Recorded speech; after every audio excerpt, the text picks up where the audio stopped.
नमस्कार दोस्तों, मैं राजकुमार मौर्य इस वीडियो में आप सभी साथियों को बताने जा रहे हैं बिहार की 243 विधानसभा सीटों का सर्वे।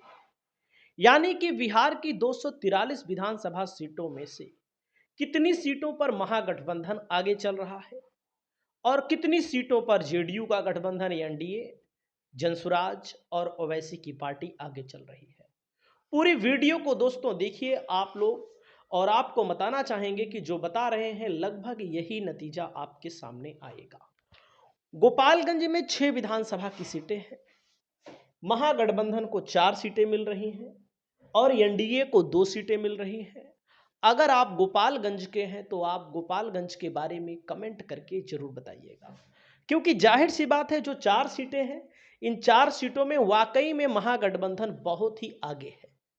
वहीं पर दोस्तों अगले जिले में हम आते हैं सहरसा। सहरसा में 4 सीटें हैं। एनडीए को कोई सीट नहीं मिल रही है और आरजेडी महागठबंधन एक तरफा यहां पर लीड कर रहा है। सहरसा में महागठबंधन का पलड़ा बीजेपी की तुलना में बहुत भारी है। वहीं पर दोस्तों दरभंगा में 10 सीटें हैं। आरजेडी को कम से कम गिरी हालात में 10 में से 6 सीटें और एनडीए को मैक्सिमम अगर सीटें मिलेंगे तो 4, इससे ज्यादा बीजेपी को सीटें नहीं मिलने वाली है। दोस्तों अगले जिले पर आते हैं किशनगंज। किशनगंज मुस्लिम बाहुल्य इलाका है। दूसरे चरण में 11 नवंबर को वोटिंग यहां पर होनी है। दोस्तों आरजेडी को कम से कम 2 और अदर का मतलब ओवैसी की पार्टी को 2 सीटें मिलेंगी, यानी कि एनडीए का यहां पर सूफड़ा साफ हो रहा है। किशनगंज में एनडीए बिल्कुल बेकार हो चुका है। अगला जिला है गया। गया में 10 सीटें हैं। एनडीए को 3 सीट, महागठबंधन को 7 सीटें मिल रही हैं, यानी कि गया जिले में भी महागठबंधन का पलड़ा भारी है। पटना की 14 सीटों में एनडीए को 4, आरजेडी महागठबंधन को 10 सीटें मिलने जा रही हैं। कैमूर की दोस्तों 4 सीटों में अदर को 1, अदर किसके पार्टी में जाएगी? बसपा के खाते में जाएगी और यहां पर आरजेडी गठबंधन को 3 सीटें मिल रही हैं। दोस्तों अगला नंबर है बक्सर। बक्सर में एनडीए को 1, बाकी 3 सीटें जो ब्रह्मपुर है, राजपुर है, डुमरांव, तीनों सीटें महागठबंधन यहां पर जीतेगा। बक्सर में खतरा है जो बीजेपी की संभावना यहां पर बन रही है। अगला नंबर आता है दोस्तों नवादा। नवादा में कुल मिलाकर के 5 सीटें हैं। एनडीए को 1 सीट मिल रही है और आरजेडी महागठबंधन को यहां पर 4 सीटें कम से कम मिल रही हैं। वहीं पर अरवल की 2 सीटें आती हैं दोस्तों। अरवल की 2 सीटों में अरवल और कुर्था है। अरवल और कुर्था दोनों महागठबंधन पिछली बार भी जीता था, इस बार भी महागठबंधन यहां पर बहुत आगे निकल चुका है। वहीं पर जहानाबाद में 3 सीटें हैं दोस्तों। जहानाबाद, मखदुमपुर और घोसी। पिछली बार महागठबंधन तीनों सीट जीत लिया था, अब की बार महागठबंधन फिर तीनों सीट जीतने की पूरी गुंजाइश है। अगला नंबर आता है पश्चिमी चंपारण की 9 सीटें आती हैं। एनडीए को यहां 2 सीटें मिल रही हैं, आरजेडी को 6 सीट, अदर को 1। अदर में ओवैसी की पार्टी नहीं है। ये यहां पर चनपटिया की विधानसभा है दोस्तों, जहां पर मनीष कश्यप लड़ रहे हैं। अगर मान लीजिए मनीष कश्यप चुनाव नहीं जीत पाए, जो कि जनसुराज से लड़ रहे हैं, तो यह सीट भी महागठबंधन के खाते में चली जाएगी, कांग्रेस जीत जाएगी। दोस्तों अगला जिला है पूर्वी चंपारण में 12 सीटें हैं दोस्तों। एनडीए को 4 सीट, आरजेडी को 8 सीट, अदर को कोई भी सीट यहां पर नहीं मिल रही है। दोस्तों सुपौल में 5 सीटें हैं। एनडीए को 1 सीट, आरजेडी महागठबंधन को सुपौल में 4 सीटें आरजेडी महागठबंधन को मिलती हुई दिखाई गई हैं। सीतामढ़ी में 8 सीटें हैं। एनडीए को 3 सीट, आरजेडी को 1 सीट और 1 सीट निर्दलीय के खाते में जा रही है और निर्दलीय भी यहां पर बहुत ज्यादा भारी है। अगला जिला आता है सिवान। सिवान जो कि महागठबंधन का गढ़ कहा जाता है, मुस्लिम बाहुल्य इलाका है। लोकसभा के चुनाव में सिवान की सीट पर हिना साहब लोकसभा का चुनाव लड़ गई थी निर्दलीय, जिन्होंने महागठबंधन को बहुत नुकसान पहुंचाया था। उसके बाद आरजेडी की तरफ से हिना साहब को पार्टी में ला लिया गया। इसी में सिवान सीट है। इसी में दोस्तों वो वाली सीट है, रघुनाथपुर विधानसभा सीट है। तो सिवान पर महागठबंधन को खतरा है, लेकिन रघुनाथपुर में ओसामा जीत रहे हैं, बाकी और सीटों पर भी महागठबंधन जीत रहा है।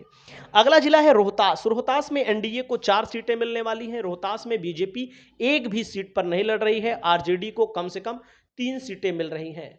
दोस्तों औरंगाबाद में 1 सीट, औरंगाबाद में कुल मिलाकर के 6 सीट है। एनडीए को 1 सीट मिल सकती है। आरजेडी महागठबंधन औरंगाबाद में बहुत ही ज़्यादा आगे निकल चुका है। आरजेडी बहुत ही तेज यहाँ पर आगे है। वहीं पर दोस्तों बिहार चुनाव में जमुई में कुल मिलाकर के 4 सीटें हैं। एनडीए को 2 सीट, आरजेडी को 2 सीट। दोस्तों जमुई में चकाई है, चकाई विधानसभा सीट है, झाझा विधानसभा सीट है। चकाई में पिछली बार निर्दलीय को जीत मिली थी। महागठबंधन 500 वोटों से यहाँ पर चुनाव हार गया था। तो दोस्तों यहाँ पर जो सीटें हैं, सिकंदरा सीट है, तो कई सीटों पर महागठबंधन यहाँ पर मजबूत है। लेकिन अब चुनाव का परिणाम क्या होगा ये तो आने वाला वक्त बताएगा। शिवहर की 1 सीट है दोस्तों, शिवहर की 1 सीट के बारे में बताना चाहेंगे। यहाँ पर चेतन आनंद विधायक थे और चेतन आनंद को लगा कि शिवहर में चुनाव हार जाएंगे, तो इसीलिए उन्होंने नवीनगर विधानसभा सीट चुन ली और चुनाव वहां से लड़ रहे हैं। कटिहार में दोस्तों 7 सीटें हैं। एनडीए को 2 सीट, आरजेडी को यहां से 5 सीट मिल रही है। मधुबनी में 9 सीटें हैं। एनडीए को 5 और आरजेडी महागठबंधन को 4 सीटें मिल रही हैं। अररिया दोस्तों, अररिया के बारे में मैं आपको बताना चाहूंगा। अररिया मुस्लिम बाहुल इलाका है और इस मुस्लिम बाहुल इलाके में एनडीए को 1 सीट, आरजेडी को यहां पर 5 सीटें मिल रही हैं। वहीं पर दोस्तों अगला जिला आ जाएगा वैशाली। वैशाली में ही आती है राघोपुरा महुआ, ये वैशाली में ही आती है दोस्तों। वैशाली की सीट पर 2 महागठबंधन के प्रत्याशी लड़ रहे हैं आपस में ही, तो वो सीट गड़बड़ा सकती है। महागठबंधन को 6 सीटें महागठबंधन को आसानी से मिल सकती हैं और 2 सीटें एनडीए को खाते में जा सकती हैं। और दोस्तों मैं आपको बताना चाहूंगा, अगला नंबर आता है मुंगेर की 3 सीटों में। मुंगेर की 3 सीटों में 1 एनडीए को, 2 आरजेडी को कम से कम मिलेंगी। वहीं पर दोस्तों लखीसराय की 2 सीटें हैं। लखीसराय में वर्तमान के उप मुख्यमंत्री हैं विजय सिन्हा, जो इस समय बौखलाए हुए हैं। पिछली बार 10,000 से जीत गए थे। अब की बार लखीसराय में उनकी स्थिति काफी डामाडोल हो चुकी है। लखीसराय महागठबंधन चुनाव जीत रहा है। शेखपुरा की 2 सीटें हैं दोस्तों, एनडीए महागठबंधन 2 सीटें जीत रहा है। वहीं पर नवादा की 7 सीटें हैं। एनडीए को 3 सीट, नालंदा में 7 सीटें हैं। नालंदा में 3 सीट एनडीए को और आरजेडी महागठबंधन नालंदा में अब की बार बढ़त बनाता हुआ दिख रहा है, क्योंकि नालंदा जनता दल यूनाइटेड का गढ़ माना जाता है। जनता दल यूनाइटेड यहां पर चुनाव जीतती रही है। वहीं पर दोस्तों भागलपुर की 6 सीटें हैं। भागलपुर की 6 सीटों में एनडीए को 2 सीट, आरजेडी को यहां पर 4 सीट मिल रही है। वहीं पर बांका की 5 सीटों में एनडीए को 2 सीट, आरजेडी महागठबंधन को 3 सीट मिल रही है। दोस्तों खगड़िया की 4 सीटों में एनडीए को 1, आरजेडी महागठबंधन को 3 सीट मिल रही है।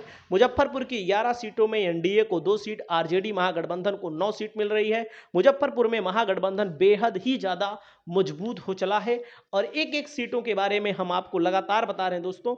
वहीं पर पूर्णिया की 7 सीटें हैं। पूर्णिया में इस समय बवाल मचा है, क्योंकि वहां पर धमदाहा विधानसभा से लेसी सिंह कद्दावर नेत्री हैं, उनको भी डर लग गया है कि अब की बार वे हार जाएंगी। तो यहां पर आरजेडी की तरफ से आरोप लगाया गया है कि महागठबंधन के प्रत्याशी पर अटैक करवा रही हैं, उनके समर्थकों को किडनैप करवा रही हैं, लेकिन इसके बारे में पुलिस कार्यवाही भी कर रही है। दोस्तों पूर्णिया में एनडीए को 2, आरजेडी को 3 और अदर को मतलब ओवैसी को 2 सीटें मिल रही हैं। समस्तीपुर की 10 सीटों में एनडीए को 3, आरजेडी को 7 सीटें मिलने की पूरी उम्मीद है। वहीं पर भोजपुर की 7 सीटों में दोस्तों एनडीए को 1 सीट, आरजेडी को 6 सीट मिलने की उम्मीद है। मतलब जो भी सीटें हम आपको बता रहे हैं सब एकदम पॉपुलर सीटें हैं। वहीं पर दोस्तों सारण की 10 सीटों में मैं आपको बताना चाहूंगा एनडीए को 2 सीट, आरजेडी को 8 सीट मिलने की उम्मीद है। बेगूसराय की 7 सीटों में एनडीए को 3 सीट, आरजेडी महागठबंधन को 4 सीट मिलने की उम्मीद है। अगर आप ओवरऑल देखेंगे दोस्तों तो महागठबंधन जो है 150 से लेकर के 160 सीटों के बीच में पा सकता है। दोस्तों मैं आप सभी साथियों को बताना चाहूंगा, मान लीजिए कुछ सीटों पर कम वोटों के अंतर से हार जीत हो जाती है, तो आप सब जानते हैं कि अगर कम वोटों के अंतर से कुछ सीटों पर हार जीत हो जाती है तो इसका सटीक आकलन करना थोड़ा सा मुश्किल है। सही है कि नहीं? जैसे बहुत सारी सीटें 1000 500 से कोई हार जाएगा, जीत जाएगा, जैसा पिछली बार हुआ था, उस तरह का अगर आप आकलन पर देखेंगे तो उस तरह के आकलन पर थोड़ा सा हमको भी संशय लगता है कि भाई एक सीटों पर अगर आप देखेंगे तो 1500 से अगर कोई हार जीत होती है तो उसकी जिम्मेदारी हमारी नहीं है। लेकिन जो मैं बता रहा हूं, जो मैं डंके की चोट पर यहां पर वीडियो बता रहा हूं, और लगभग इसी के इर्द गिर्द रिजल्ट आएगा, और इसी के इर्द गिर्द जब रिजल्ट आएगा तो आप लोगों को एहसास होगा कि मैंने कितना अच्छा बताया था। मैं तो एक विधानसभा सीटों पर, एक प्रत्याशियों पर एकदम पूरा का पूरा फोकस करके, देखिए मोकामा में, बाढ़ में, आरा में, अगियाओं में, तरारी में, कहां-कहां पर कौन-कौन सा गठबंधन चुनाव जीत रहा है, इसको एक-एक सीटों पर लगातार बात कर रहा हूं। बाकी आपकी जो राय हो दोस्तों, आप लोग अपनी राय बताइए। देश के बड़े-बड़े पत्रकार जैसे योगेंद्र यादव हो गए, रवीश कुमार हो गए, अभय दुबे हो गए, इन लोगों का भी मानना है कि महागठबंधन को एज है, महागठबंधन को बढ़त है। बाकी आप अपनी राय बताइएगा। बहुत-बहुत शुक्रिया।